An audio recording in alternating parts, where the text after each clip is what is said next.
नमस्कार प्रेक्षकांनो. ठरलं तर मग या मालिकेच्या आजच्या भागामध्ये काय घडलं हे आपण पाहूयात. सायली मधुभाऊंना विचारते, मधुभाऊ सांगा ना, मला जे काही भास होत आहेत तन्वी आणि माझ्यामध्ये जे काही सवयीचं साम्य आहे, हा निव्वळ योगायोग तर नक्कीच नाही आहे. आपण हे सगळं स्वीकारायला हवं. माझं बालपण तुम्हीच पाहिलेलं आहे, मग सांगा ना, मीच तन्वी आहे का?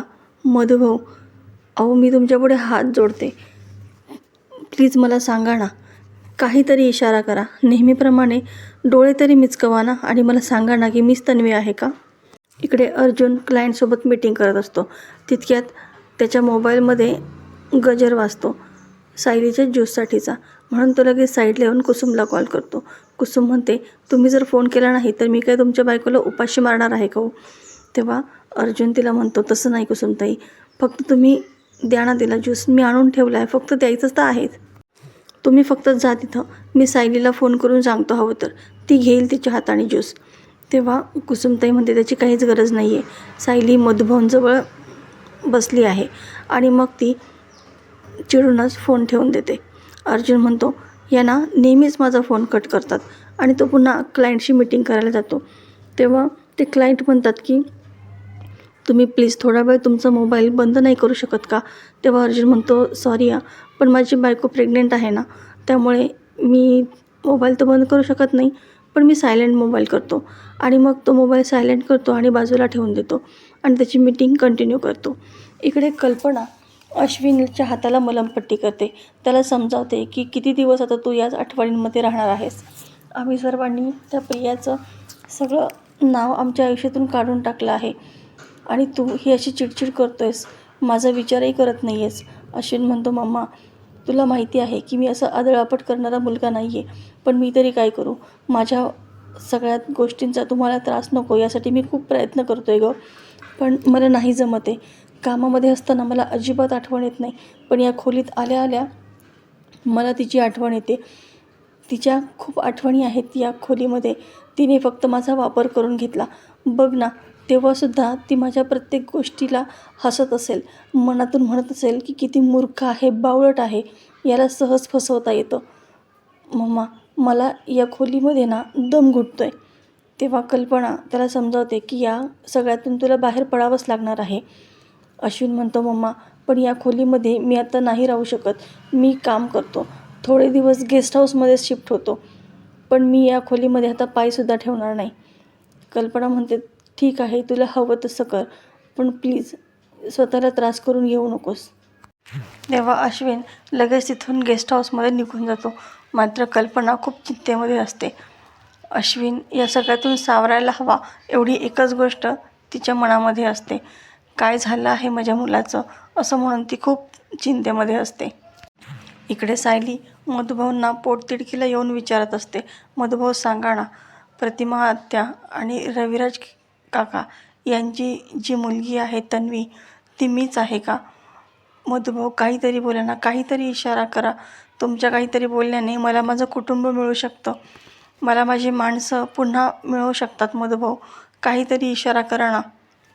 सायली मोठमोठ्याने रडू लागते, पण मधुभाऊ कुठलाही रिस्पॉन्स तिला देत नाही. आता हे पाहून सायली म्हणते, ठीक आहे मधुभाऊ, तुम्हाला नाही काही बोलायचं ना, मग मी तुमच्या बरं होण्याची वाट पाहील आणि होणाऱ्या त्रासांनाही सामोरी जाईल. मला होऊ देत किती भास व्हायचे ते. आणि मग ती निराश होऊन तिथून निघून जात असते. तितक्यात मधुभाऊ त्यांच्या बोटांची पायांची हालचाल करू लागतात आणि हाताजवळ असणारा तांब्या ते बोटांनी ढकलून देतात. तितक्यात सायली मागे वळून पाहते. तिला खूप आनंद होतो. ती घाईघाईने मधुभाऊंकडे येते आणि म्हणते, मधुभाऊ तुम्हाला काय म्हणायचं आहे? तुम्हालाही असंच वाटतंय ना की मी इथून जाऊ नये? तुम्ही थांबवताय का मधुभाऊ मला? ज्या अर्थी तुम्ही मला थांबवताय त्या अर्थी तुमच्याकडे माझ्या प्रत्येक प्रश्नाचं उत्तर आहे. हो ना मधुभाऊ, सांगा ना मला. मग ती तन्वी, जिची सगळी वाट पाहत आहेत, प्रतिमा आत्या आणि रविराज काका यांची मुलगी तन्वी, पूर्ण आजींची लाडकी नात, सगळ्यांची लाडकी तन्वी, ही मीच आहे ना? तेव्हा मधुभाऊ चक्क पापण्या मिटवतात आणि तिला इशारा देतात. सायलीला प्रचंड आनंद झालेला असतो. तिचा आनंद गगनात मावत नसतो. ती म्हणते, म्हणजे मधुभाऊ मीच तन्वी आहे? मीच प्रतिमा आत्या आणि रविराज काका यांची मुलगी आहे. पूर्णाजींची लाडकी नात आहे. तिला प्रचंड आनंद झालेला असतो. ती तिथेच मधुभाऊंकडे पाहत बसते. तितक्यात कुसुम तिथं येते, तांब्या उचलते आणि म्हणते, तुझ्या नवऱ्याला पण ना काय करावं काही कळत नाही. सारखा फोन लावून मला त्रास देतोय. घे बाई, पहिले ज्यूस घे, म्हणजे त्यांना बरं वाटेल. पण सायलीचा चेहरा पाहून तिला प्रश्न पडतो की नेमकी सायलीला झालं काय आहे. ती तसं विचारते सुद्धा, सायली काय झालं आहे तुला? बरं वाटत नाही आहे का? तू इतकी टेन्शनमध्ये का वाटतेस? अर्जुनला बोलवू का? तेव्हा सायली उठते आणि म्हणते की मला आत्ताच्या आत्ता इथून निघावं लागणार आहे. मला यांच्याशी बोलावंच लागणार आहे. तेव्हा कुसुमला काहीच कळत नाही कोणाशी बोलायचं आहे. सायली तडक तिथून निघून जाते आणि कुसुम तिच्या मागे मागे धावू लागते. अगं सायली थांब ना, कुठे जाते आहेस? सांगून तरी जा. अगं नाही तर कमीत कमी हळू तरी चाल ना. तू का इतकी घाईघाई चालतेस? तेव्हा सायली तडक बॅग घेते, तिला शपथ घालते की माझा पाठलाग करू नको आणि ती तिथून निघून जाते. आता कुसुम घाईघाईने अर्जुनला कॉल करून सांगते. सायली रस्त्याने जात असताना तिला सगळे मागचे क्षण आठवू लागतात. पूर्णाजींनी तिला तन्वी म्हणून हाक मारलेली असते, तेव्हा पूर्णाजींचा चष्मा तिने त्याच झाडाखाली लपवलेला असतो. तिला सतत दिसणारी ती मुलगी आणि प्रतिमा आत्यांनी जेव्हा तिच्या केसांना मालिश केली होती तो क्षणही आठवतो. त्यानंतर सायलीचा नॉशियासुद्धा निशिगंधाच्या फुलानेच गेलेला असतो, तोही क्षण तिला आठवतो. आता सायलीला पुन्हा ते अस्पष्ट असे भास होऊ लागतात. तेव्हा ती मंदिरामध्ये गेली होती त्यावेळेस प्रतिमाने सांगितलेलं असतं की सायली, तन्वीची ही खूप आवडीची जागा आहे. त्यानंतर त्या दोघींनीही मिळून तन्वीचा लहानपणीचा शुभंकर म्हणतानाचा आवाज ऐकलेला असतो.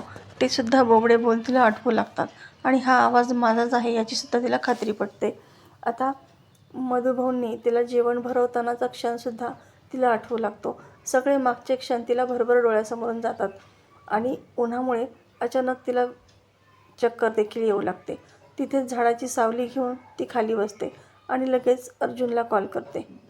पण अर्जुन मीटिंगमध्ये असतो आणि सायलीने वारंवार कॉल करूनसुद्धा तो काही तिचे फोन रिसीव्ह करत नाही. शेवटी सायली तिथून उठते आणि पुन्हा चालू लागते. आता इकडे अस्मिता इंटरव्ह्यूला आलेली असते. त्यांना बरोबर त्याच कॅन्डिडेटची गरज असते. तसं ते ऑफिसचे मॅनेजर त्याला सांगतातसुद्धा. तिला खूप आनंद होतो, पण एका क्षणाला तो आनंद लगेच मावळतो. कारण ते सांगतात की आम्ही तुम्हाला हा जॉब देऊ शकत नाही, कारण तुमच्यावरती तुमच्या मुलाची जबाबदारी आहे. तुम्ही आज इंटरव्ह्यूला सुद्धा त्याला एकट्याला सोडू शकले नाही, म्हणजे तुमची घरची त्याला सांभाळू शकणार नाही. अस्मिता म्हणते, तसं काही नाही आहे, मी ॲडजस्ट करेल ना, सगळं मॅनेज करेल मी, तुम्हाला तक्रारीची संधीसुद्धा देणार नाही. पण तो व्यक्ती म्हणतो की नाही, तसं नाही चालणार. आमची कंपनी खूप मोठी आहे, व्यापही तसा खूप मोठा आहे. उद्या तुम्ही अचानक म्हणाल की मला माझ्या बाळाची देखभाल करायची आहे, मी आज ऑफिसला नाही येऊ शकत, मग असं होऊ शकत नाही ना. आमच्या कंपनीचं नुकसान होईल, म्हणून आम्ही तुम्हाला हा जॉब देऊ शकत नाही. आता अस्मिताचाही नाईलाज होतो. ती पुन्हा त्यांना रिक्वेस्ट करते, मात्र ते मॅनेजर तिला नाही असं सांगतात. तिचे डॉक्युमेंटही तिला परत देऊन टाकतात आणि मग ती तशीच निराश होऊन तिथून निघून जाते.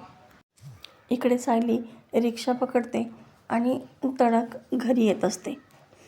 इकडे अर्जुनची मीटिंगसुद्धा संपते आणि तो जेव्हा फोन पाहतो तेव्हा सायलीचे आणि कुसुमताईचे खूप सारे मेसेजेस असतात. अर्जुन आता सायलीला कॉल करतो, मात्र तिचा मोबाईल स्विच ऑफ असतो आणि मग तो कुसुमताईला फोन करून विचारतो की काय झालं आहे, इतके फोन का केले? तेव्हा कुसुम रडतच सांगते की अर्जुन सर, मला काहीच कळत नाही आहे, काय झालं? सायली अचानकपणे निघून गेली आणि तिने मला काही सांगितलं नाही. मी तिला अडवण्याचाही प्रयत्न केला, मात्र ती काही न ऐकता मला शपथ देऊन तिथून निघून गेली. आता अर्जुन कुसुमवरतीच चिडतो, तुम्ही तिला थांबवलं का नाहीत? असं कसं जाऊ दिलं? कुठं गेली आहे ती? आता अर्जुनसुद्धा खूप घाबरलेला असतो. तो म्हणतो, थांब, मी मम्माला कॉल करून बघतो, ती बहुतेक आत्याकडे किंवा घरी गेली असेल. तो कल्पनाला कॉल करून विचारतो, पण कल्पना म्हणते, अरे ती इथे नाही आली, तिने मला तसं फोन करून सांगितलंही नाही आणि उलट प्रतिमाला कॉल केल्यानंतर मला कळालं की तुम्ही दोघंही आश्रमामध्ये गेला होतात, मग ती इकडं कशी येईल? काही झालं आहे का? तेव्हा अर्जुन म्हणतो, काही नाही मम्मा, ती आश्रमातून निघाली आहे, बहुतेक आत्याच्या घरी गेली असेल ती, फक्त ती जर घरी आली तर मला कॉल करून सांग. तेव्हा कल्पना हो असं म्हणते आणि फोन ठेवते. आता इकडे सायली प्रतिमाच्या घरी येते ती बाहेरूनच घर निहाळते आणि तेव्हा पुन्हा तिला लहानपणीचे भास होऊ लागतात. प्रतिमा तिच्या पाठीमागे धावत तिला खाऊ घालत आहे. तितक्यात रविराजही तिच्यासाठी नवी सायकल घेऊन आलेले आहेत आणि सायली त्या सायकलवर बसून सगळीकडे चक्कर मारत आहे. आता एका क्षणाला ते सगळे भास अस्पष्ट होतात आणि ती पुन्हा घराकडे पाहते. तिला ते घर पाहून खूप आनंद होतो. ती मनात म्हणते की हे माझं घर आहे. आता इकडे अर्जुन घाईघाईने प्रतिमाला कॉल करतो आणि विचारतो की सायली तिथं आली आहे का? तेव्हा प्रतिमा म्हणते ती नाही इथं आली, पण तुम्ही सोबतच होतात ना? अर्जुन सांगतो की मला अर्जंटमध्ये एक मीटिंग आली होती म्हणून तर मी तिथून गेलो होतो, पण ती अचानकच तिथून निघून गेली. तेव्हा प्रतिमा म्हणते काळजी करू नकोस, सायली येईल अरे. आणि तेवढ्यात सायली घरामध्ये प्रवेश करते. सुमन ते पाहते आणि तिला सांगते की सायली आली आहे. अर्जुनला कळाल्यानंतर त्याला कुठे धीर येतो मनातून आणि तो म्हणतो की मी बोलतो तिच्याशी, या प्रतिमा आत्या, दे बरं तिच्याकडे फोन. तेव्हा प्रतिमा म्हणते नको, तू आत्ता रागास आहेस ना, उगाच तिला काहीतरी बोलशील. मी बोलते अगोदर तिच्याशी, नंतर तू बोल. आता सायली डोळे भरून प्रतिमाकडे पाहत असते आणि प्रतिमासुद्धा तिच्याकडे एकटक पाहत असते. सायली हळूहळू तिच्या दिशेने येऊ लागते. तशी प्रतिमासुद्धा तिच्यासमोर येऊन उभी राहते. आता सायलीचे डोळे पाणावलेले असतात.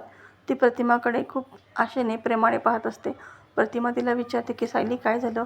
तू न सांगता आश्रमातून अशी बाहेर का निघून आलीस? सायली काही न बोलता प्रतिमाच्या गालावरून हात फिरवते आणि अगदी मायेने तिच्याकडे पाहू लागते. हा सगळा क्षण दोघींसाठीही खूप सुंदर आणि अविस्मरणीय असतो. तर प्रेक्षकांनो, येणारा भाग अतिशय रंजक आपल्याला पाहायला मिळणार आहे. अशाच मालिकेच्या नवनवीन व्हिडिओ अपडेटसाठी चॅनलला सबस्क्राईब करा. नोटिफिकेशनसाठी बेल आयकॉन अवश्य दाबा. व्हिडिओ पाहिल्याबद्दल धन्यवाद.